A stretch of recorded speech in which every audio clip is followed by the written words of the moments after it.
Добрый вечер, господа.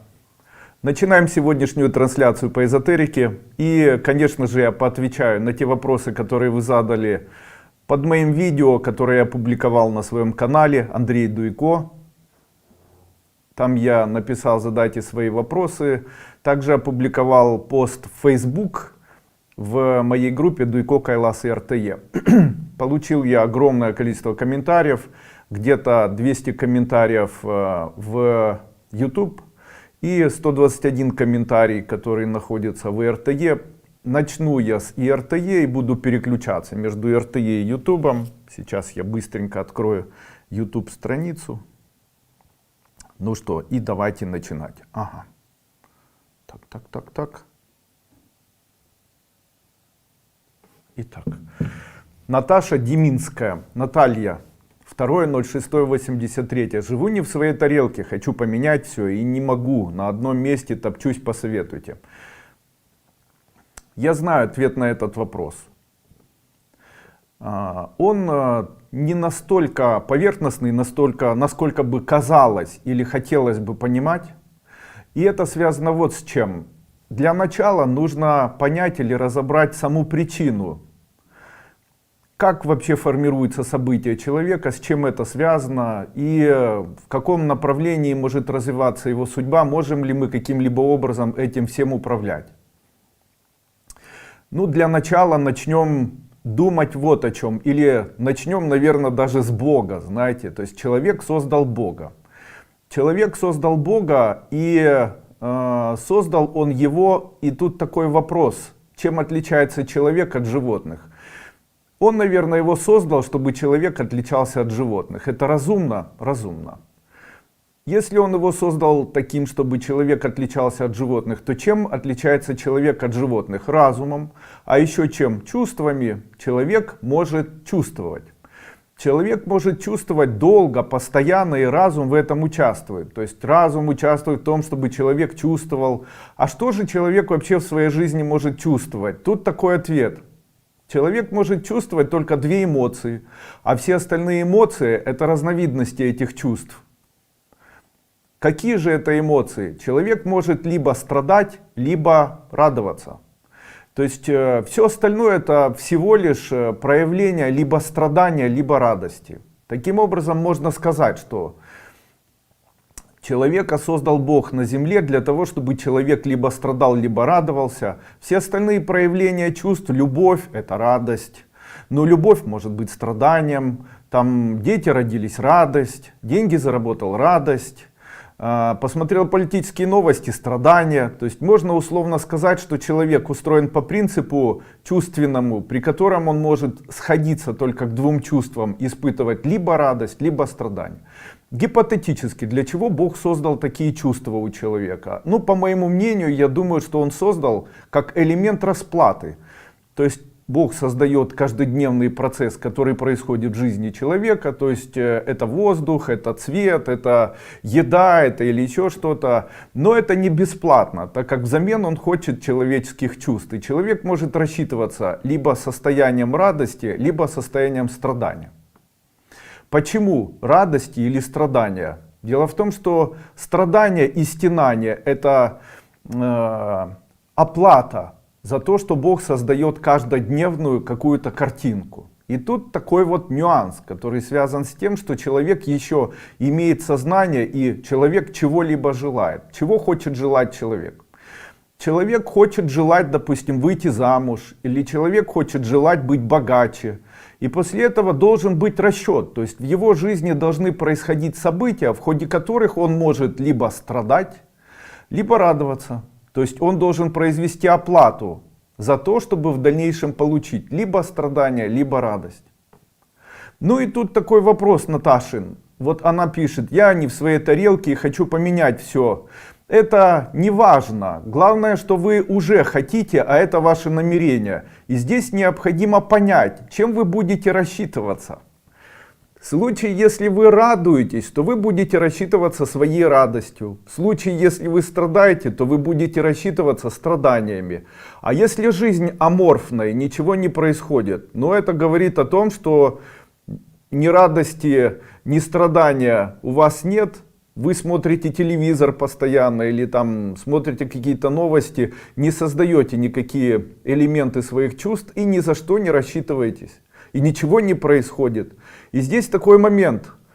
Намерение. То есть у вас должно появиться намерение, как там в трансерфинге реальности. То есть пусть намерение появится, но там Зеланд, он не говорит о том, что нужно будет за свое намерение рассчитаться. Чем? Вот радостью. Или же второе, страданием или стенанием. И тут такой момент, знаете, когда люди говорят, я хочу, чтобы всем было на земле хорошо. В этот момент нужно сказать человеку, а ты готов рассчитаться за это, чтобы всем было хорошо?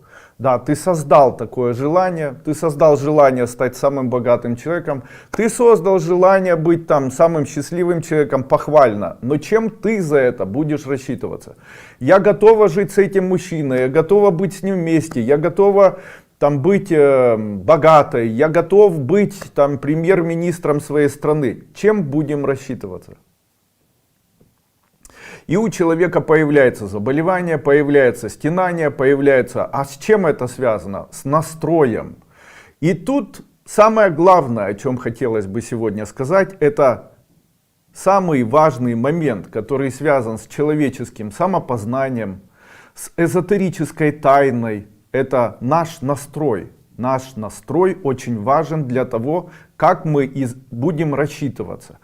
Одни люди постоянно самонастраиваются на то, чтобы в их жизни было все плохо. Я уже рассказывал в своей первой бесплатной ступени о том, что два человека могут по-разному реагировать на одни и те же условия, проявляющиеся в их жизни. Один человек, попавший в Эрмитаж, будет говорить, ах, какие красивые картины, ох, как мне все нравится. А второй при этом будет говорить, надо же, так много пыли. То есть один человек заметит пыль везде, другой человек заметит везде красоту. Так и в нашей жизни самонастрой имеет важную роль. Я предлагаю вам с сегодняшнего дня начать заниматься самонастраиванием себя. Начинайте заниматься самонастроем и начинайте говорить себе, мне нравится это, я радуюсь от того, что у меня это, мне нравится это. Вот этот самонастрой изменит вашу жизнь, потому что это будет топливо того, что в вашей жизни начнут проявляться изменения. И они будут идти по принципу хороших изменений в вашей жизни. То есть это будут хорошие, добрые изменения. Потому что если начать смотреть политические новости, там, страшные фильмы, то ваш самонастрой будет приводить вас к тому, что ваше намерение, которое до этого было у вас создано в виде слов, допустим, или мыслей, что я хочу поменять свою жизнь, я не в своей тарелке, будет создавать у вас условия, при котором страдания. Вот смотрите. Я хочу поменять что-то в своей жизни. Что поменять? Вы забыли слова. Я хочу поменять в лучшую сторону или в худшую сторону. Не в своей тарелке. Знаете, богатая женщина не в своей тарелке может оказаться в своей тарелке, если она будет больная, толстая и бедная, и старая. Тогда она будет в своей тарелке. Почему? Потому что всю жизнь страдает. О чем я хочу вам сказать? Переориентируйте себя, переориентируйте свои чувства. Переориентируйте их, потому что ваше намерение, где вам быть и чем или каким образом изменить свою судьбу, оно возможно только в случае, если вы будете в намерении вкладывать еще и свою каждодневную работу над своими чувствами. Выберите свой расчет. Чем вы собираетесь рассчитываться с Богом? Чем вы собираетесь рассчитываться за свои намерения? Что вы будете отдавать взамен? Как послужит это на то, какая сформируется у вас судьба? Помните мои слова, я хочу еще раз сказать. Мы есть то, что мы чувствуем. Чувствуйте больше радости, в вашей жизни будут сплошные хорошие изменения. Тогда изменения, которые будут у вас в виде ваших задач, которые вы поставили, хочу быть богатым человеком, будет идти путем, при котором не будет страдать ни душа, ни тело, ни сознание, ни физическое тело. Тогда будут изменения хорошие, потому что в любом случае любые ваши намерения, хочу быть богатым человеком, с политическим или с просмотром политических новостей, с нервным состоянием в семье, с вредностью вашей неминуемой там, и так далее, это все приведет к тому, что вы рано или поздно начнете болеть физически и так далее. Но если вы уже заболели физически, у вас все плохо, тогда говорите, что мои страдания и мои стенания я посвящаю дальнейшей своей прекрасной жизни. Это и есть эзотерическая школа Кайлас С Андреем Дуйко жить легко, поможет вам школа Кайлас. Это то, что я создал, и это те знания, которые я даю, так как наша миссия нашей школы — изменение человека не путем развала его жизни, а путем созидательного строительства сознания, чувств, физического тела. Эзотерика может дать объяснение на все вопросы. С эзотерикой жить легко. Итак, наверное, объяснил, почему человек топчется на одном месте, и какие нужно создавать намерения, и в какую сторону двигаться. Надеюсь, понятно. Ольга Станишевская. Здравствуйте, скажите, пожалуйста, делать или не делать? Ага. Покупать или не покупать мне машину? Нет, не покупать. Елена Медведева. Моему сыну 19 лет. Воспитала одна, так как папа умер, когда сыну было 8 месяцев. Всегда рассказывала о семейных ценностях, об отношении к детям и женщинам. Но почему-то сын говорит, что не женится никогда и детей не будет у него. Он себя запрограммировал или может поменять мнение. Переживаю за него, что не будет семьи. Сейчас то, что у вас происходит в семье, называется перекладывание с больного на здоровое. Дело в том, что, скорее всего, это ваше желание, чтобы у вас была семья, и вы хотите реализовать это через вашего сына. Как бы провести такой аутсорсинг. И в целом вы с одной стороны правы и с другой стороны не правы. Во-первых, в чем же вы не правы? Конечно, в чем вы правы? Вы правы в том, что действительно ребенку семья нужна.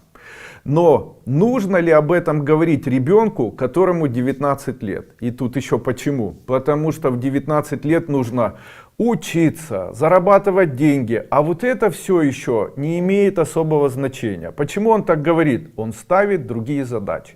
Видимо, у него в приоритетах есть сейчас не создать семью и родить детей, а приобрести материальное благосостояние, развиться там в какой-то области как специалист и так далее, обучиться чему-нибудь, ну и тому подобное, и тому прочее.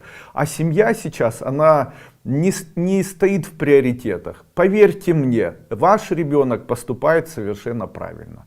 И думать о семье мальчику в 19 лет, поверьте, не нужно. Даже не думайте об этой теме, не говорите ему об этой теме. Пусть его тема будет саморазвитие, тема обучения, тема, он еще мал для того, чтобы создавать семью. По поводу того, почему он это вам говорит, издевается над вами. Потому что таким образом вы начинаете за него переживать. А он видит ваши переживания, ему это нравится. Также любой ребенок, который формируется как личность, рано или поздно формирует протест. Почему? Ему не хочется жить под крылом мамы, чтобы мама всем управляла, но и сам пока не может. И это все формирует протест. Поэтому все, что не говорит мама... Ну, знаете, была одна капля, мама и сын, а капля должна разделиться. Любое разделение рано или поздно все равно произойдет, и это разделение, это конфликт, когда мама должна оттолкнуть, когда ребенок создаст эмоцию вот такого конфликта и так далее. По поводу вашего сына хочу вас успокоить. 100% будут дети, 100% будет девочка и еще девочка, и потом еще мальчик. Женится он на красивой девушке, может быть, Настя или Катя, светловолосая, с зелеными глазами, все будет хорошо. Никогда не женится. Ахахахаха. Галина. Здравствуйте, Андрей Андреевич. Спасибо вам. Занимаюсь сетевым маркетингом. Получится у меня? Не особо получится. Подскажите, пожалуйста, в этом году можно записаться к вам на Пхалам? Нет, я не беру людей сейчас на Пхалам. Никого. Юлия Глухманюк. Как не бояться принимать важные решения в своей жизни? Как правильно все взвешивать и учитывать? Или все же, как советуют психологи, руководствоваться своими желаниями и потребностями? Как показала жизнь, авось и ныне там, пока голова главенствует.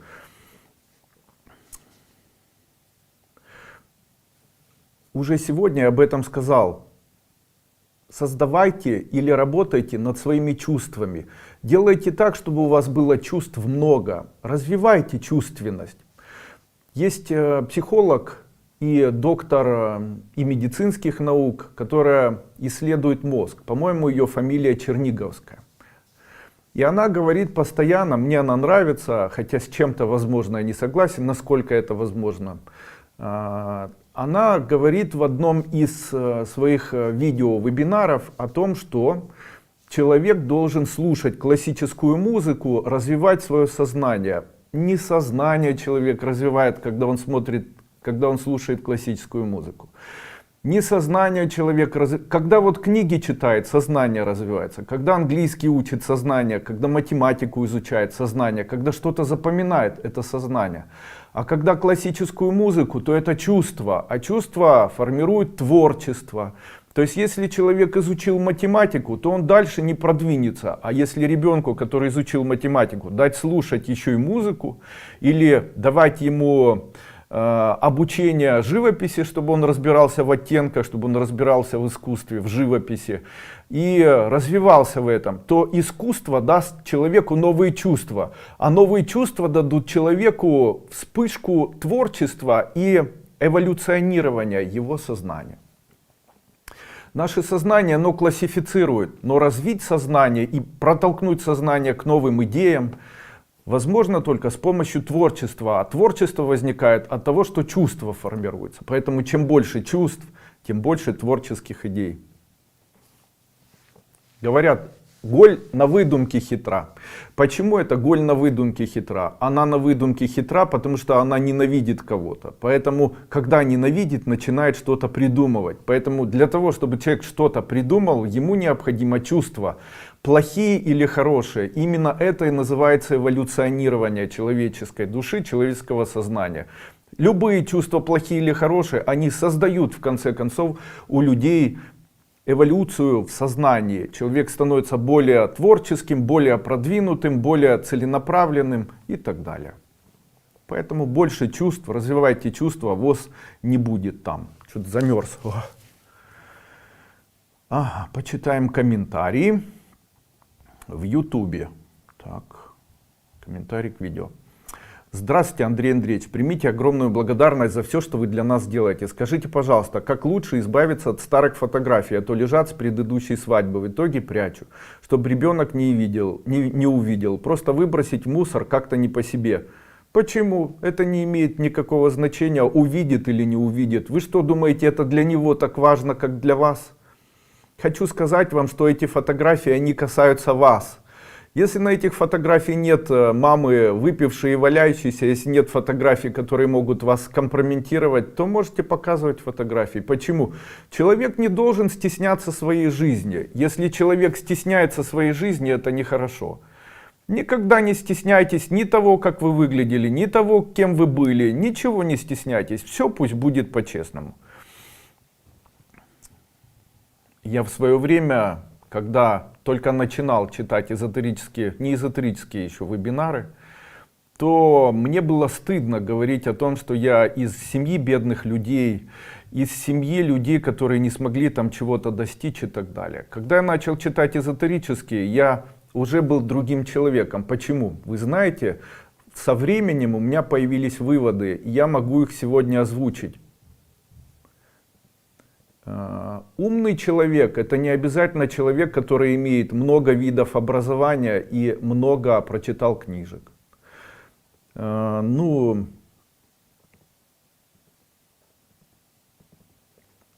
человека любили, человеку не обязательно быть красивым. Понимаете? Деньги можно зарабатывать не тяжелым трудом, а еще и по-другому. И вот эти вот идеи, они открывают совершенно новые возможности. И именно этим и отличаются люди. Знаете, вот чем я отличаюсь от обычных людей? Не имея красивую внешность, я имею красивую жену. Не имея каких-то условно выдающихся факторов и фактов или знакомств в своей жизни, связанных с финансами, я смог добиться хорошего материального благополучия. Может быть, не имея какого-то сверхзначимого или крутого ума, я смог разобраться там в медицине, смог разобраться в каких-то точных науках, там, фармации и так далее. То есть я могу сказать, что человек себе придумывает одну идею, что, допустим, для того, чтобы написать книжку, нужно быть обязательно умным. Или для того, чтобы нравиться красивым, нужно обязательно быть красивым. Или для того, чтобы зарабатывать деньги, нужно бесконечно тяжело трудиться. И это все не так. Я доказательство этого. То есть я не особо красивый, имею красивую жену, я недостаточно умный, но при этом смог написать книги, я недостаточно, возможно, никогда не был очень трудолюбивым и никогда не работал много руками, тем не менее наколотил себе там достаточно для своей жизни, жизни своих потомков. Вот вы представляете, не имея хорошей семьи, ну семья у меня хорошая, тем не менее не стоит забывать о том, что перед вами сидит человек, который 7-й ребенок в семье, не выдающихся заслуг, никаких там особых там, ну кроме игры на каких-то музыкальных инструментах, там ничего в жизни там особо и не делал. Никогда не был сверх трудолюбивым или еще каким-либо. Тем не менее это позволило мне выбраться и создать семью, которая мне нравится, создать условия жизни, которые мне нравятся, стать тем человеком, который каждодневно радуется тому, что в его жизни происходит. И я не стесняюсь говорить о том, что моя мама Неля Степановна и папа Андрей Павлович, кем они были и кем работали, в общем. И моя жизнь является доказательством того, что человек может чего-либо добиваться. Поэтому я к этому и призываю. Становитесь частью моей эзотерической школы Кайлас, проходите ступени эзотерической школы Кайлас, проходите мои семинары, сможете добиться большего. Когда у моих учеников получается лучше, я обычно говорю, какие же они молодцы. Почему? Потому что тот человек, у которого получается лучше, чем у его учителя, фактически говорит о том, что учитель молодец. В чем заключается моя миссия? Научить так, чтобы у человека лучше получалось. Андрей Андреевич, спасибо за все. Пожалуйста. Прошло новогоднее программирование. Непередаваемое ощущение, как будто снова стала тем веселым, позитивным ребенком. Недавно познакомилась с мужчиной, прям бальзам на душу. По моим ощущениям, прям да-да, хочется. Что хочется? Не обмануться, Андрей Андреевич, да или нет? Конечно, да. Конечно, да.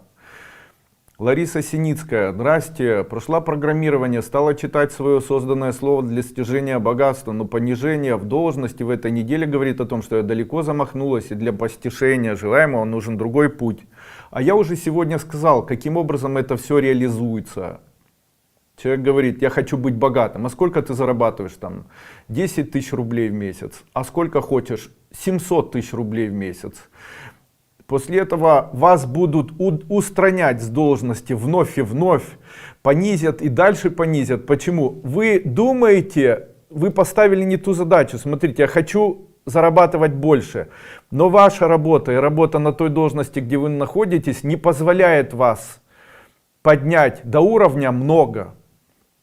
Поэтому вы себе, когда вы ставили цель, то ваша цель должна была звучать так: не достижение богатства, а повышение по службе. Вот если бы вы загадали «хочу повышения по службе», то уже бы это реализовалось. А вы же загадали богатство, а богатство оно не связано с повышением по службе.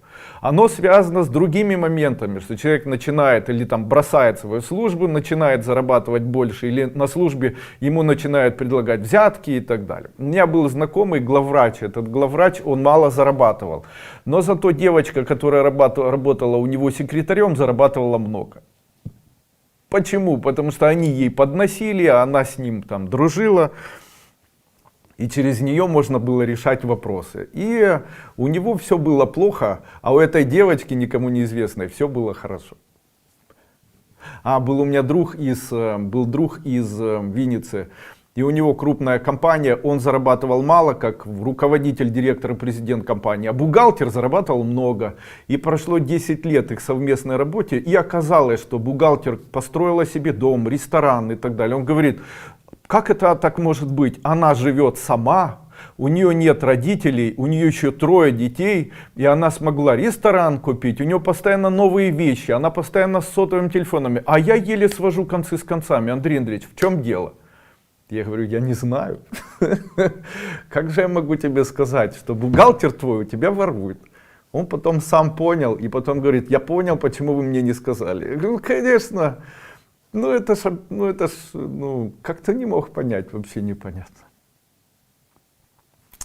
Ольга Журавлева, подскажите обряд, как можно быстро убрать негатив с вещей, предметов, подаренных или отданных, если нет уверенности в искренности с человека. Берете левой рукой, берете предмет какой-нибудь, то есть вот птичка, она загрязнена, допустим, и проводите такой обряд. Берете пальцем левой руки безымянным, прикасаетесь к этому предмету, делаете после этого так, как будто сбросили, и произносите рам, ям, кам. По-другому убираю землей, убираю водой и убираю огнем. Или освещаю землей, освещаю огнем, рам, ям, кам. И все. Можно подуть. Что обозначает подуть?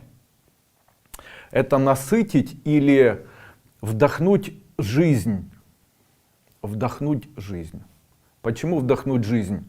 Потому что вдыхаем мы холодный воздух, а выдыхаем теплый. Почему выдыхаем мы теплый? Ну, с этим, не все там, как бы энергетически, если можно так говорить, это связано вот с чем. Человек холодный, когда он умирает, и горячий, когда он живет. Ну, точно так же, холодный воздух — это не живой воздух, а горячий воздух, который мы выдохнули живой. Нами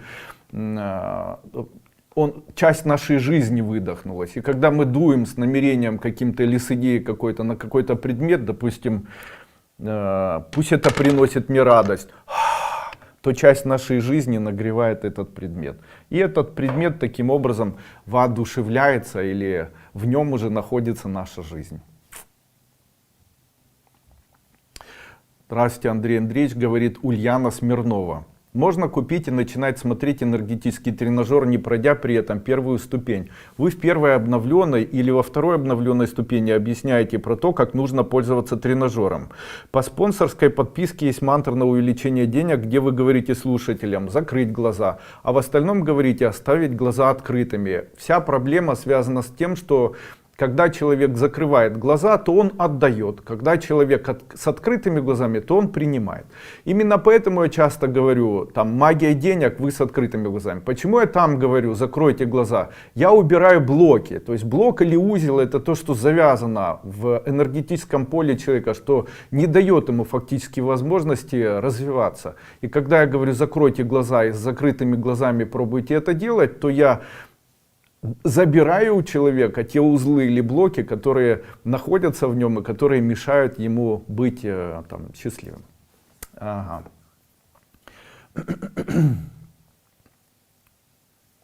Несколько таких вот, наверное, нюансов, о которых бы хотелось сегодня сказать отдельно. Первый. Вы знаете, что нас, людей, часто программируют. И это программирование, оно не всегда честное. Вот, допустим, на примере такого человека, как Анатолий Михайлович Кашпировский. Условно расскажу историю. У меня была знакомая бабушка, там Маша ее звали. И эта бабушка Маша была моей родней.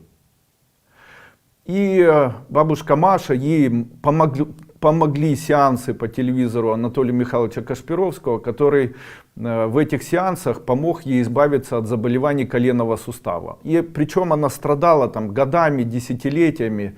И помогло за один раз. И она встала и говорит, надо же, перестало болеть у меня колено, посмотрю завтра. И на следующий день не появилось, и через день не появилось, и так далее. И Анатолий Михайлович Кашпировский — это тот человек, который собирал огромное количество людей и который помогал. Но потом прошло время, и я говорю этой бабушке своей, говорю, ну Анатолий Михайлович Кашпировский ведь когда-то помог. Она говорит, не так это было. Она говорит мне, чем ты занимаешься? Я говорю, ну вот людей исцеляю, руками машу. Она говорит, вот то как Кашпировский, как аферист Кашпировский. Я говорю, бабушка Маша, а ведь вам в свое время Кашпировский помог, у вас колено не болит. Она говорит, да, до сих пор не болит, но он все равно аферист. Я ей говорю, почему? Ведь он же вам помог. Она говорит, ну и объяснить она не смогла. Почему? Все дело заключается в том, что людей можно научить. Их можно научить друг друга ненавидеть. Их можно научить, и это системы, которые называются социальным влиянием. Что произошло? Вот смотрите, ведь подобного человека, как Анатолий Михайлович Кашпировский, который стадионами лечил людей, и можно было бы создать институт, который бы проверял его возможности, который бы проверял то, как он работает с людьми, там, электричество его. Такие исследования могли бы приоткрыть занавес, наверное, там, влияние одного человека на других, проверить, плацебо или не плацебо, увидеть, как это все действует, не действует и так далее, и так далее. То есть не гипноз или какие-то трансформации, или что это такое, откуда анестезия там, и так далее. Там же миллионы людей, через этого человека прошли миллионы просто. И тут такой вопрос. Эти миллионы людей, которым он помог, больше, чем любой врач на земле, эти миллионы людей, по идее, должны были бы поставить памятник. Но в свое время Анатолий Михайлович не захотел лечь под центральное телевидение, где ему сказали: давай будешь там программу делать, будем тебе за это платить там 52 рубля. И он посчитал, что это не нужно. И масс-медиа, или те люди, которые управляли масс-медиа, за то, что он под них не лег, решили его заплевать. То есть они начали, там 10 журналистов имели возможность написать 1000 статей в разные газеты. И они что делали? Они ему отомстили, они сформировали общественное мнение, которое сказало, что это человек аферист. Все остальные начали это подхватывать. После этого сделали такое видео, где два клоуна, там Винокур, Державин и второй, там не помню, в такой сценке один Чумака играл, другой Кашпировского. Да, они посмеялись, оскорбив при этом там 800 тысяч человек или 1 000 000 человек, которым Анатолий Михайлович Кашпировский помог. Ну и я могу сказать вам, что это глупость. Почему? Очень часто формируют люди мнения для людей, и люди начинают верить, как это было с моей бабой Машей. Он ей помог, но она со временем, почитав статьи, посмотрев на тех людей, которые кривляются, начала понимать или начала верить в том, что он аферист. И то, что он ей помог, уже для нее ничего не значило. Так формируется общественное мнение. И люди, которые имеют возможности это мнение формировать, это люди, которые могут делать из людей что угодно. Для того, чтобы этого не происходило, нужно себе говорить: мы будем видеть не только то, о чем пишут в газетах, там какой-то Вася Пупкин придумал и написал в самой известной газете, а будем видеть, как это происходит. Так произошло и у меня. Человек создал самый настоящий шум, который начал убирать у людей заболевания. То есть он создал шум, который называется шум избавления от коронавируса и так далее. И этот шум начал помогать, и миллионы людей начали писать: мне помогло, детям помогло, еще кому-то помогло. И это создало резонанс. После этого понаписывали в Воксах, еще где-то опубликовали, начали блокировать каналы в Ютубе, начали это все делать. Почему? Потому что объяснить они не могут, а общественное мнение формируется. После этого сформируйте общественное мнение. Выпустили там 3 гомосексуалиста и 2 лесбиянки программу, которую там назвали там как-то и сказали, что это плохо, давайте с него посмеемся, как бы создавая общественное мнение. Но это же глупость.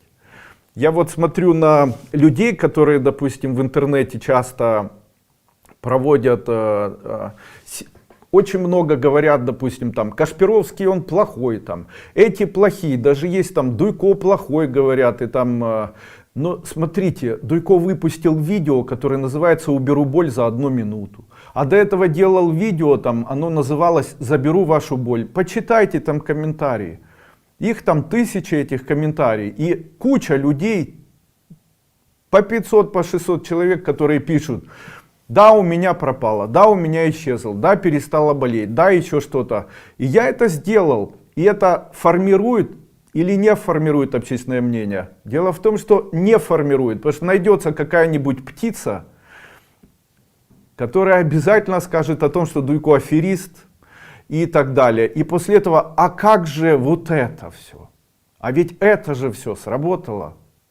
Наоборот, нужно создать институт, который бы вложил деньги, или там кто-то бы сказал: Андрей Андреевич, давайте изучим, как это так происходит, что за 1 минуту вы убрали боль. Это гипноз. Или это самовнушение, как вы это делаете дистанционно, как помогли вот такому большому количеству. Ну вот представляете, и люди: я знаменитый маг, я там знаменитый колдун, а Дуйко аферист, дурак там или еще кто-то. Так сделай так же, как я, убери боль за 1 минуту. Я там ученик кого-то, так и что? Где магия? Где магия? Там рассказывать о том, что там умный, хороший, добрый, там они плохие, ну отлично, отлично. А где настоящая магия? Пусть такие люди выйдут и за 1 минуту точно так же, как я, уберут боль. И выглядят при этом потом неплохо. Пусть делают так, чтобы у людей дистанционно пропали заболевания. Пусть делают так, чтобы не болели позвоночники. Пусть сделают, а я тоже хочу это увидеть. Что очень много таких людей. Так получается, очень часто человек попадает в медиавойны. То есть кому-то перешел дорогу, и после этого медиавойны или медиаблогеры начинают, вот как сейчас, заплевывать и так далее, и так далее. С чем это связано, тоже имеет такую вариацию. Я долго не мог понять, почему плохие отзывы или плохие видео, или плохие какие-то резонансные видео занимают первые места. Все связано с поисковой системой. Наша поисковая система, Google или YouTube и так далее, она реагирует на количество комментариев. Количество комментариев на комментарии, а количество комментариев на комментарии, где пишут: какашка, плохой, не нравится, пошел в баню, там, дурак, идиот и так далее, это создает резонанс. И ютуберы, блогеры, они начинают подтягиваться к тому, чтобы создавать у людей желание написать комментарий. А как можно заставить? Создать у человека ненависть, создать у человека беспокойство, начать употреблять какие-то плохие слова, говорить вместо мужчины мужики, вместо женщин бабы. Говорить вместо люди лохи, говорить вместо там еще чего-то там уроды, ублюдки, авантюристы, дебилы, шпана, фашисты там, и так далее. Это все вызывает сразу же возмущение. Почему? Потому что основной контингент начинает смотреть. А если записать видео красивое, с хорошим языком, теплое, которое бы нравилось, то оно не займет никогда никаких хороших позиций. Почему? Потому что там напишут просто спасибо. И некому будет это обсуждать. Почему? Ну, спасибо, как у стоматолога. Все, врач полечил, спасибо, до свидания. А что об этом писать? После этого, а вот если бы там, знаете, почему очень много там, пейте перекись, пейте соду, там, тоннами пейте, и набрало 1 миллион просмотров, 1 миллиард отзывов. Почему? Потому что одни пишут не надо, вторые пишут надо, да пошел у него там еще что-то, еще что-то. И после этого это вышло там. А какой-нибудь врач выступил и сказал, что это все повышается за счет пируваткиназы, тумора, это все молочная кислота, она накапливается, все связано с циклом Кребса и так далее. Ему 3 человека написало: спасибо, очень интересная лекция. А эта лекция могла бы спасти миллионы людей. Но ее смогут увидеть только там 2 каких-то врача, которые очень долго занимаются этой темой, ныряют в эту тему и пробуют это все найти. Но обычные люди никогда не увидят. Почему? Потому что там нету дурачок, идиот. Вот, правду сказал.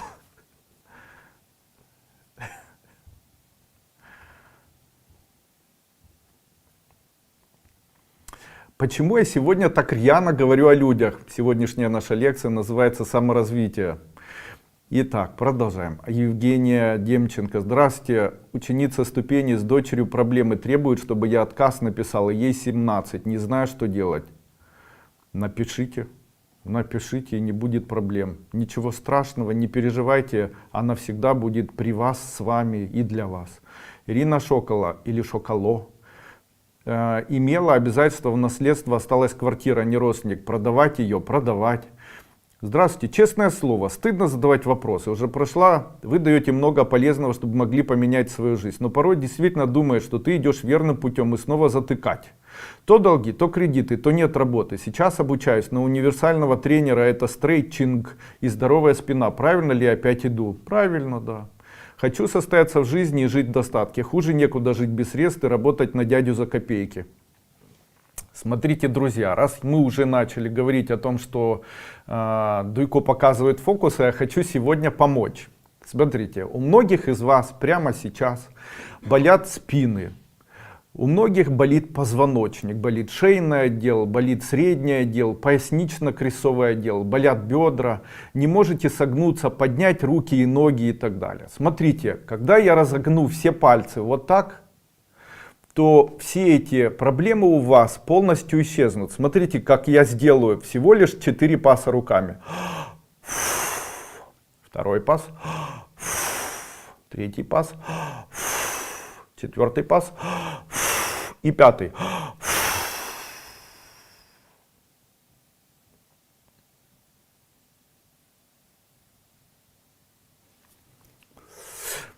И смотрите, на это все ушло 25 секунд. Теперь, когда до вас дойдет, это будет 1 минута или 2, напишите, у кого прямо сейчас пропала боль. И напишите где. Итак, Андрей, здрасте, ученик школы, нашла дома землю с могилы маминого брата в Кульке. Отец перевозил ее на родину умершего и забыл про эту землю, оставил ее дома. Возможно ли проблема со здоровьем? Возможно. У матери связано с этой землей онкология, последняя стадия. Что делать с этой землей дальше? Возьмите землю, посыпьте все цветы, которые есть у вас в вашем доме, в случае, если они имеются, не выбрасывайте и скажите, а теперь все обратно. А теперь все, что было, пусть идет все обратно. И цветы через цветы. То есть, если земля это забрала или земля навязала, то цветы все изменят, узлы поразвязывают и все создадут. Главное, чтобы они не позасыхали. Но они не позасыхают. У земли есть только одна энергия, которая может землю изменить. Это растения. Растения, они подчиняют землю. У мужа поясницу отпустила, пишет Вера Кириндясова.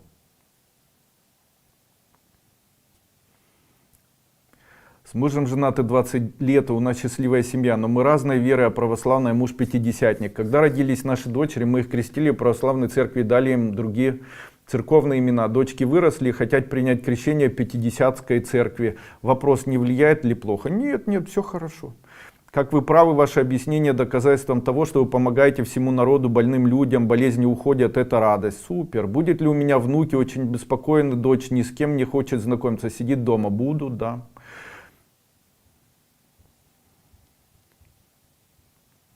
Далее.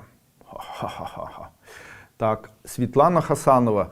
Спасибо за философию, за школу, за препараты, за тот свет и тепло, которое вы дарите людям. Вопрос. Изучаю травы, собираю, использую в сборах, а некоторые покупаю на рынке. Надо ли с покупных трав убирать чужую энергию и как? Не нужно. Ничего такого делать не нужно. Честное слово, поясница прошла, пишет Ирина. Светлана, сразу ушли боли с поясницы. Прикиньте. И с этого момента навсегда забудьте о том, что вы когда-то болели заболеваниями поясницы. И теперь скажите, знаменитые маги, там вот я смотрел этого Ингвара, который ничего, там этих людей, которые там машут руками, ногами и так далее. Почему вы это не делаете? Почему? Где же ваша эта всемогущая гениальная сила, которая должна это делать? Зуб ныл и прошло, боли не было, согрелось. Огромное спасибо, учитель, поясница, шея прошла, пишет Ира Поливанюк. Что за 5 секунд вот так можно? Прикиньте, да? Наш сын необщительный, после работы сидит дома за компом, никуда не ходит. Он так может жениться, да? Если делать для него практики, не будет негативно сказываться? Нет. Поясница не болит, у меня бедра перестали ныть, поясницу отпустила, бедра отпустила, Андрей Андреевич, спасибо. Вот так. Ну вот как это все так?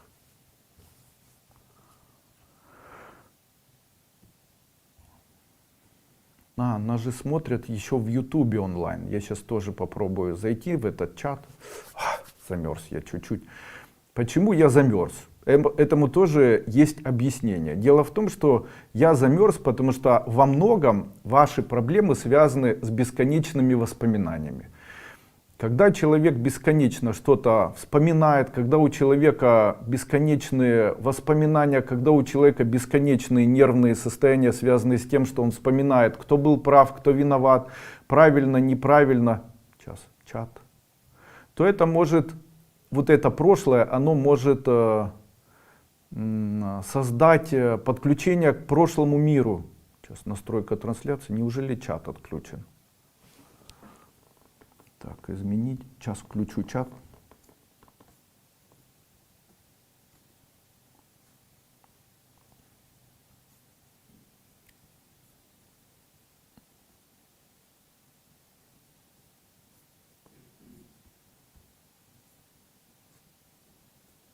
Чат. Ой, чат. Включаю. Ура. Сохранить. О. Вот. Теперь можно мне писать в чате еще и в Ютубе. Ура. Потому что очень много людей смотрят. 1126 человек онлайн. Скажите, пожалуйста, заработаю пенсию в предложенном бизнесе? Не заработайте. Спасибо за ваш труд. У нас кошка спит на голове. Можно? Можно, да. Помогите, пожалуйста, жить в Эглайне, будет спокойная. Не понял. Правая сторона прошла, которая болит всегда. Поясницу отпустила. Андрей Андреевич, вы говорили, что нельзя наживаться на чужом горе, то есть оказывать платные услуги во время войны, каких-то бедствий. Я живу на Донбассе, у меня трехкомнатная квартира, живу одна, сдаю комнаты. Все правильно делаете. Вы зарабатываете деньги, а не наживаетесь. Хрустнул тазобедренный сустав еще как-то, только вы руку подняли. Спасибо, учитель. Теперь не будете болеть. Пришла с ворохом проблемы, кредитом с ворохом как-то разобралась потихоньку. А вот с кредитом сложно, очень большие набрали в разное время. Смогу все-таки стать эзотериком? Поднимите себя. Хочу построить дом, в котором дальше станет храмом на моей земле. Хочу развить и лечить руками. У вас хорошие задачи, пожалуйста. Кошка забирает отрицательную энергию. Скажите, пожалуйста. Ой, боже, все, теперь невозможно читать. Получится приобрести? Получится. Все, не могу читать, очень много. Пишите.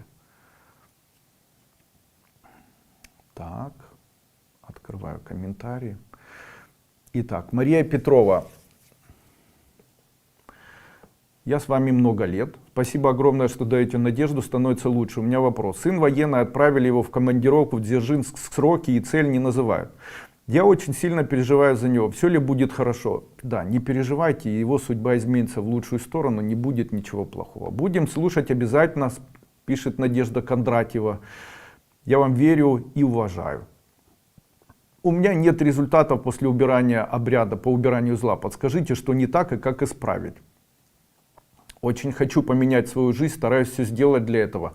Вот это начало моего вебинара, когда я сказал о том, как человек строит свою жизнь, как он ее выбирает и чем он оплачивает, я дал в начале вебинара. Я думаю, вот то, что я сказал в начале вебинара о том, как мы рассчитываемся с Богом, наверное, для вас и является ответом на ваш вопрос. Гульдар, спасибо огромное за что вы делаете, дай Бог здоровья. Спасибо и вашей семье. У меня к вам вопрос, когда у нас закончатся долги?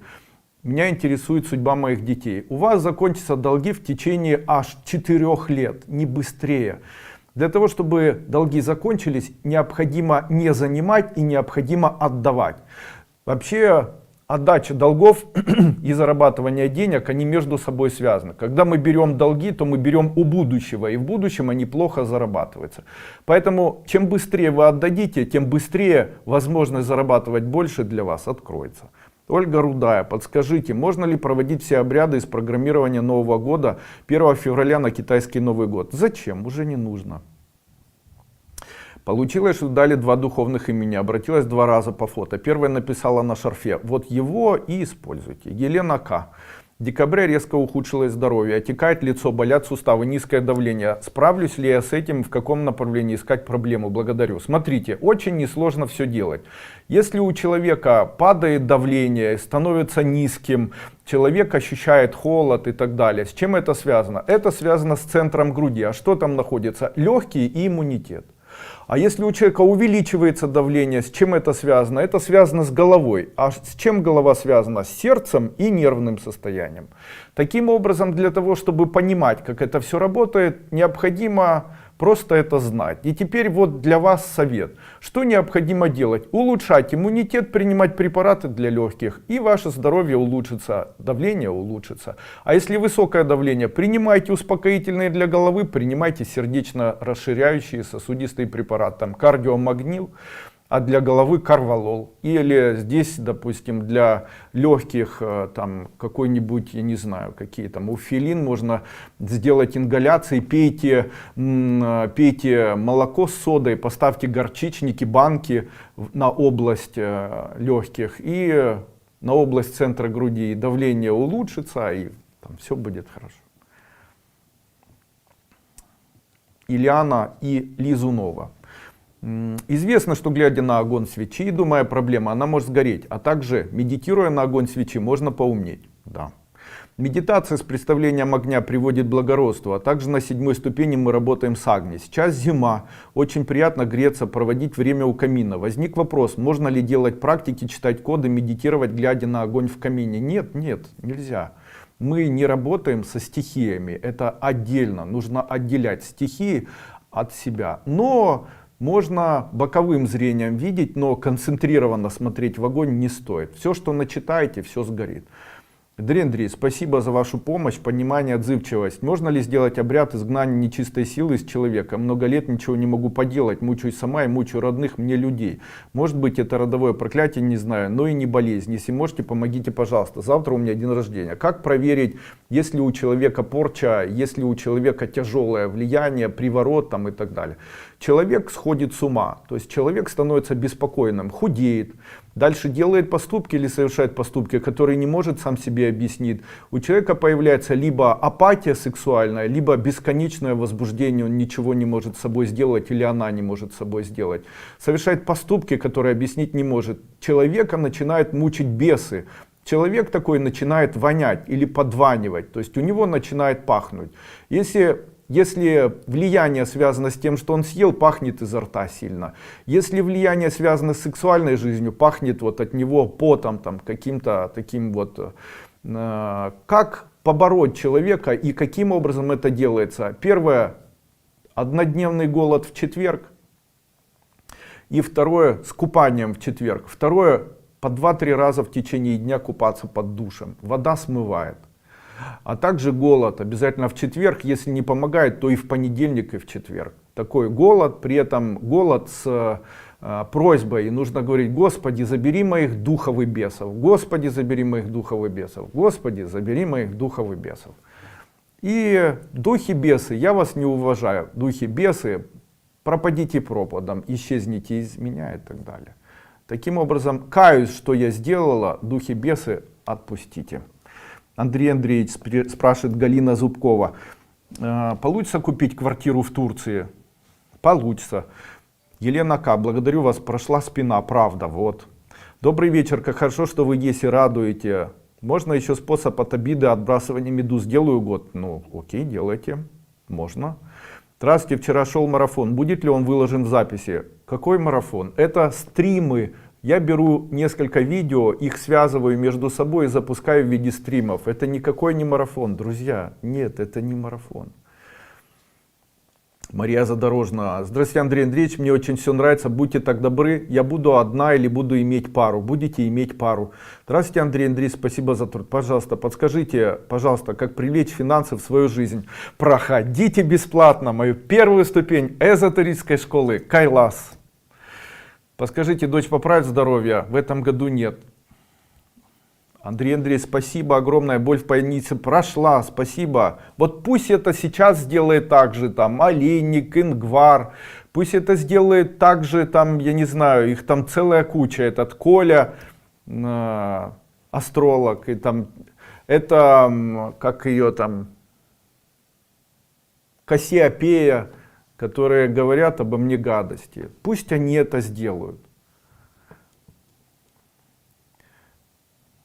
Учитель, когда мы с сестрой переедем на родину в этом году? В этом году? Это вы спрашиваете. Ой, нет, не переедете в этом году. Учитель, ученица 4 ступени, сколько подышать, строить гармонизатор, если дышать кодами каждый день утром, год или месяц? Ну, не быстро. В вашем случае, ну, полгода хотя бы. Здравствуйте, друзья, спасибо, спина болела, сразу почувствовал улучшение, спасибо, пусть больше не болит. Забудьте. Пожалуйста, в чем мое предназначение? Отлично. Здравствуйте, Андрей Андреевич, получится ли у меня приобрести новую машину? Получится. Со временем. Выйду ли я замуж этого года? Эмима Уа спрашивает. Вот если была бы ваша фотография, я бы ответил. А так, как я могу вас... Ну, могу, но зачем мне нужно вас там нырять сейчас, понимать, какая вы. Вот хочу вам дать совет. Вы в следующий раз, когда задаете вопрос, вы сделаете заставку и напишите там ваше имя. Потому что вот Эмима Юа с буквой Е вместо человеческого лица, я даже не могу просмотреть вас. Кто вы, где вы живете, в чем ваше предназначение, кто вы вообще. Сын встречается с девушкой, скажите, изменится его жизнь, готовится нам к свадьбе, не готовится. Пожалуйста, спина перестала болеть, это чудо. Ура, товарищи! Забывайте уже о спине. Спасибо вам, будет ли у меня своя персональная семья. Да, извиняюсь, Эрик, улучшатся мои отношения с соседями, поселки Эглайны. Да, да. Прошла сильная боль в пояснице. Скажите, пожалуйста, не могу встретить любимого мужчину. В чем дело? Когда встретимся и где? Перестаньте об этом думать. Начните заниматься творчеством и идите в спортзал. Тогда все будет супер. Быстро. Видимо, сегодня не мой день. Какой вопрос не задам, все банят, ставят -1. Понял. Стало легче в воротниковой зоне. Спасибо, Андрей Андреевич. Живу в США, штат Флорида. По закону, если вы получили письмо с просьбой принять участие в суде присяжных, вы не можете отказаться от него или не явиться. Это то, чего я, честно говорю, не хочу делать, часами находиться в плохо проветренном помещении. Что я могу сделать со своей стороны, чтобы меня не вызвали в феврале, используя эзотерические методы? Пожалуйста, дайте мне совет, если это возможно. Поставьте свечу, думайте о том, как вы сидите в суде присяжных и смотрите на свечу, и вам откажут. Подскажите, пожалуйста, можно ли нашей 11-летней дочери Лене практиковать мантры, коды и практики Цон из 3-й обновленной ступени? Она сама настояла, чтобы я задал этот вопрос. По поводу не быть присяжной. Выпейте алкоголя и начните бушевать в магазине. После этого на вас там условно заставят оплатить штраф. Или там поставьте и не припаркуйтесь где-то на протяжении 1-2 недель, не забирайте машину, пусть ее оштрафуют там 3-5 раз за неправильную парковку. После этого вам откажут в том, чтобы быть присяжным. Почему вас взяли? Потому что у вас ни одного нарушения, ни водительских там нарушений, никаких вообще. Вы везде хороший человек. Сделайте так, чтобы все знали, что вы плохой. Паркуйтесь неправильно, ругайтесь с кем-нибудь. Это все замечают. Ваша ученица Ира Шабальна, что ждет мою семью в этом году? Будет лучше, чем в следующем. Моя дочь выйдет замуж, будет счастлива. Выйдет и будет. Я не отвечаю на вопросы, какое предназначение. Не отвечаю. Вообще, неинтересно мне.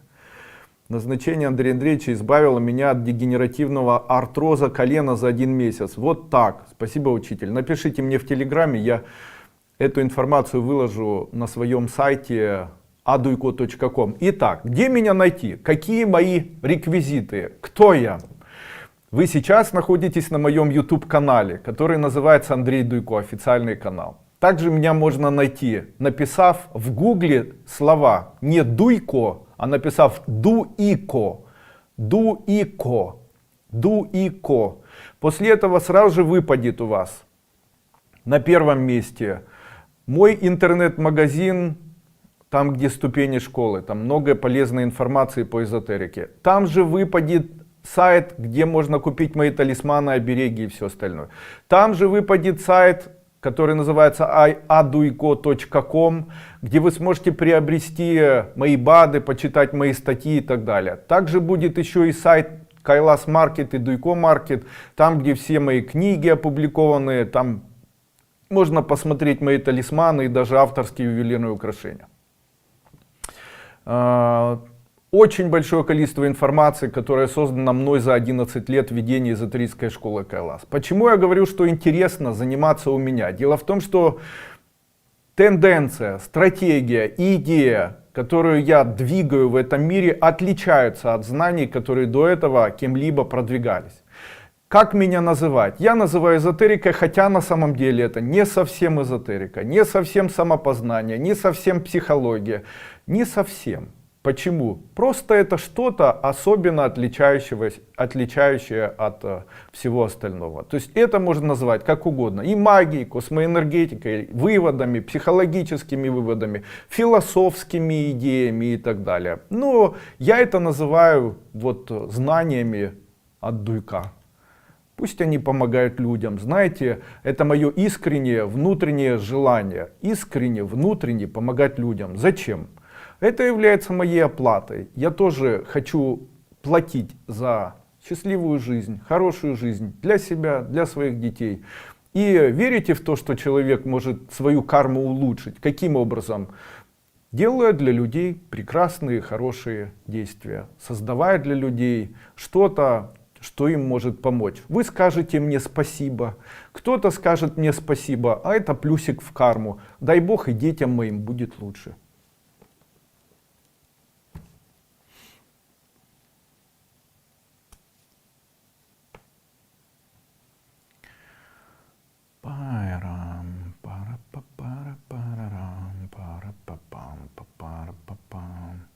Мария Онила, спасибо большое, это просто чудо. Андрей Андреевич, спина не болит.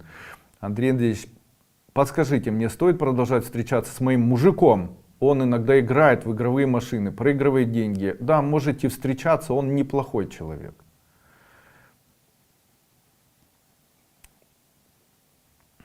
Проведите, пожалуйста, обряд по убиранию зла, не смогла присутствовать. Приходите на мой обряд, который будет 12 февраля. Это обряд, который будет посвящен, который называется «Открытие сердца» или «Сердечный». В нем я буду проводить 12 обрядов с вами подряд. 12. Там и убирание проклятий зла, и еще там бла-бла-бла, целых 12 обрядов. И запуск сердца и так далее. Удивительные, уникальные, потрясающие, чрезвычайно мощно работающие с человеком обряды. Рекомендую. Недорого и вот 100% изменят судьбу человеку. Когда снова вернутся волшебные, информативные, пятничные вебинары без вопросов? Когда выйдет замуж? Не знаю. Когда-то ж будут такие. Так. Здравствуйте, Андрей Андреевич, спрашивает Татьяна Плаксий. Благодаря вам появилась возможность покупать ваш семинар. Вопрос. Можете ли вы дать код или мантру или рисунок от затопления? Меня и я постоянно затапливаем, дом многоквартирный. Или сделать откуп в воде. Смотрите, у человека вода это является процессом здоровья. Когда вас затопили, скажите, это к моему оздоровлению. И я принимаю эту воду, перестаньте с ней бороться, принимаю воду, принимаю затопление, пусть это будет отдача этого человека вместе с этой водой для меня, моего здоровья. После этого, поверьте мне, когда человеку икнет со здоровьем, он перестанет интуитивно вас затапливать. Вот поверьте, это 100%. Научите, как отведать курей клевать свои яйца. Яйца куры клюют в случае, если не хватает кальция, и они болеют заболеваниями кишечными.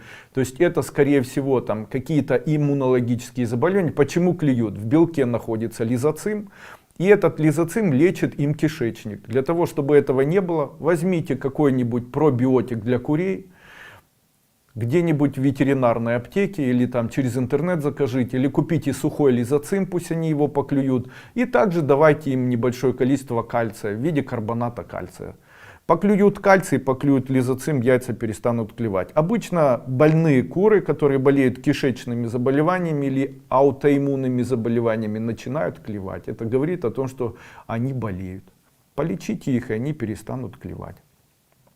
Если курица клюет яйцо, то это говорит о том, что человеку яйцо такое кушать не надо. Почему? Потому что в таком яйце может находиться какой-нибудь вирус.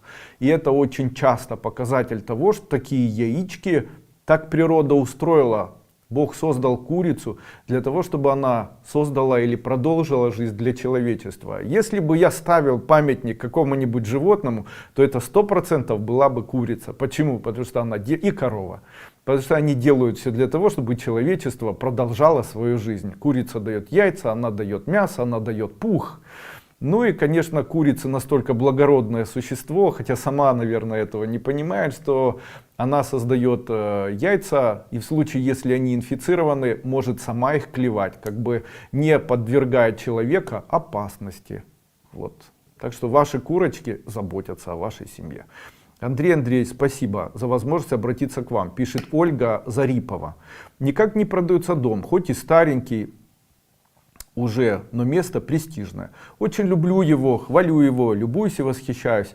И бабочек регулярно представляю, и желание на павлине перышко пишу, и соль. Живем с бывшим мужем в этом доме, никак не можем продать и разъехаться. А тут подруга говорит, что у меня домовой. Нет, нет, ни дух дома, ни домовой, это не связано ни с чем. У вас слишком много с этим домом событий, слишком много тепла. Я хочу вам сказать, что в тот момент, когда ваш дом продастся, и вы, и ваш муж найдут для себя имущество и жилье, которое не будет вам нравиться.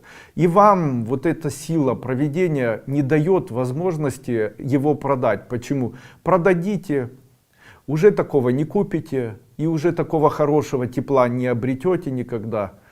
Знаете, если у вас есть возможность, то не продавайте, так дальше и живите. Либо убедите вашего мужа съехать от вас, чтобы пожить отдельно, вы будете выплачивать стоимость. Ну вот как-то так думайте. Дело в том, что скорее всего это и связано с тем, что такое хорошее уже не будет, а то, что вы купите, будет не сильно хорошее. И так вот тепло и радостно, как в этом доме, с таким количеством событий у вас никогда не будет. Вы будете чрезвычайно тосковать. Но если все же хотите продать дом, то пусть он у вас продастся. Лидия Бостон. Андрей Андреевич, спасибо за вашу доброту. Пожалуйста. Интерес ТВ. Всем здоровья, практики помогают. Супер. Что означают две вершинки на голове? Ведь должна быть одна. Спасибо, обнимаю, восхищаюсь. Нет, почему? Бывают люди и с двумя, и с тремя даже. Бывает, почему это происходит, это очень мощный левый центральный канал. У человека, который больше связан с центральным каналом, это человек, который будет более такой семейственный, а человек, у которого два канала, это человек, допустим, с левой стороны еще одна макушка, у человека может быть связано с тем, что он имеет способности к продажам, к работе руками. Если с правой стороны к творчеству, возможно, имеет способности наоборот, с левой стороны к творчеству, а с правой стороны к продажам. Вот так, как-то так. Это Роман из Крыма. На фоне высокого давления идет кровь из носа. На работе, на которую позвали, стали плести интриги. Что делать? Для того, чтобы кровь из носа у вас не шла, нужно взять ключик, завязать его ниточкой и повесить его так, чтобы он лежал у вас сзади на спине между лопаток.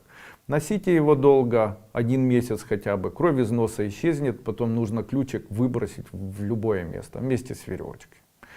Для того, чтобы интриги не плели, говорите такие слова каждое утро. Говорите: каждая интрига против меня и ненависть по отношению ко мне сделают меня в итоге богатым. Пусть дают интриги, а взамен берут болезни. Дальше второй вариант.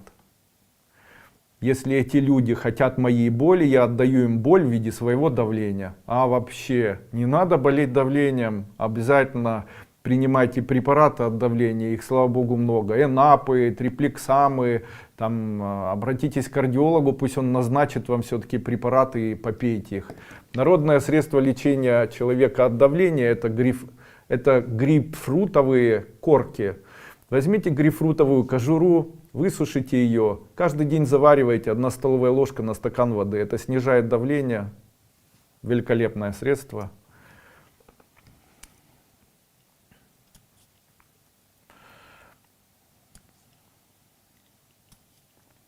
Смогу ли я вылечиться от гипертонии? Найду ли я причину заболевания? В вашем случае, Айгуль Каликулова, это связано с тем, что вы нервничаете, и у вас адреналин вырабатывается, нервы не в порядке. Пейте успокоительное для нервов, все остальное придет в норму. Всех вам благ, дорогой гуру, пишет Валентина Кулевская. Спасибо.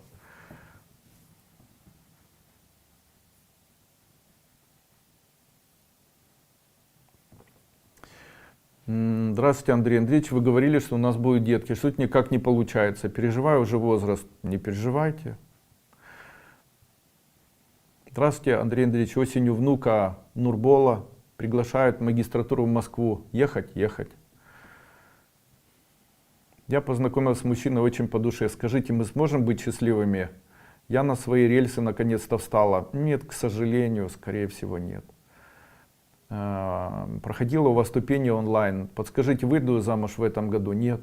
Спасибо большое. Не первый раз отвечаете на вопросы. Удачи вам и крепкого здоровья. И вам большое спасибо. На этом пишет Светлана Леган. У меня перестали болеть сильно спина. Скажите мне или поставьте сейчас плюсы. У кого прошла боль сейчас в позвоночнике? У кого прошла боль сейчас в позвоночнике, перестали болеть там суглобы, перестали болеть бедра, ведра, локти, кисти, позвоночник и так далее. Напишите сейчас плюс.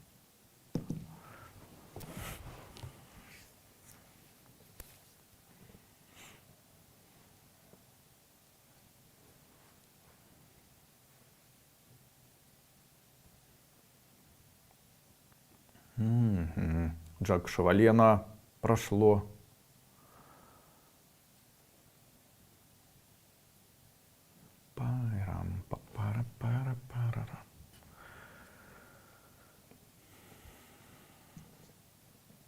Ольга Жаровская прошло, Татьяна Безгубов, Ирина Васильева, Джорджана Урбекова, Венера Колочкова, Татьяна Тарабина, Елена Клос, Лара Александрова, Наталья Бабейчук, Стас Увамислав, Мера, Наталья Якубина, Галина Зубкова, Роман Ра, Наталья Круть, Татьяна Березина, Татьяна Костенко, Простар Фукан, Оксана Водонюк, Гуляма Дафле, Ирена Кабу, Даржан Аурбекова, Татьяна Попченко, Наделя Денисковская, Жанна С., Василий Плохотнюк, Татьяна Чуприна, Василий Сигарев, Екатерина Владимирова, Марьяна Розаля, Чурикова у мужа, Сумина, у Суминой нет, Некий Чемпион, Лобомер Любовь, Тамара Веприкова, Вера Булгатова, Роман Ра, Фанила Лули, Светлана Хомоки, Раиса Шевчук, Александр Тарасова, Света Пресеева, Илья Казакова, Исламбек, Анна Вартанян, Ольга, Виктория Лакушенко, Валентин Лукашенко, извините, Оксио Бручи или Аксия Бручи, пластилиновые мультики, плюсик и так далее. Это все это можно будет посмотреть, потому что чат записывается, он будет весь находиться в записи. Я желаю вам успеха. Обязательно приходите, обязательно проходите мой обряд, который будет 12 февраля. В этом обряде я проведу 12 специальных обрядов, которые, обещаю прямо, изменят тотально вашу судьбу. К вам начнут лучше относиться, деньги в вашу сторону потекут, любовь свою, найдете детей, сможете выносить и родить и так далее. То есть если есть какие-нибудь проблемы, которые связаны с энергией, которые мешают вам быть богатой, счастливой, замужней, родить детей и так далее, то это все будет мной откорректировано и будет работать 100%. На этом наш вебинар закончен. С Дуйко жить легко, поможет эзотерика Дуйко. До свидания, будьте здоровы, живите богато. А я уезжаю до дому, до хаты. Итак, наши теги сегодняшнего вечера. Я рассказал вам о медиавойнах. Чтобы быть любимым, не обязательно быть красивым. Вот я об этом говорил. И также я рассказал о магии. Навели магию, мужчина начинает всех искренне ненавидеть. Что убрать или как убрать? Способ: нужно с ним заниматься каждый день сексом, каждый день хвалить его и часто гонять в душ. А также этот человек должен много голодать и не пить алкоголь. Женщина, приворожившая другого мужчину, становится должницей беса блуда. И отдавать она будет тем, что дети или внуки будут рождаться с психическими заболеваниями. Можно ли как-то убрать? Только очень сложный маг или маг с очень яркими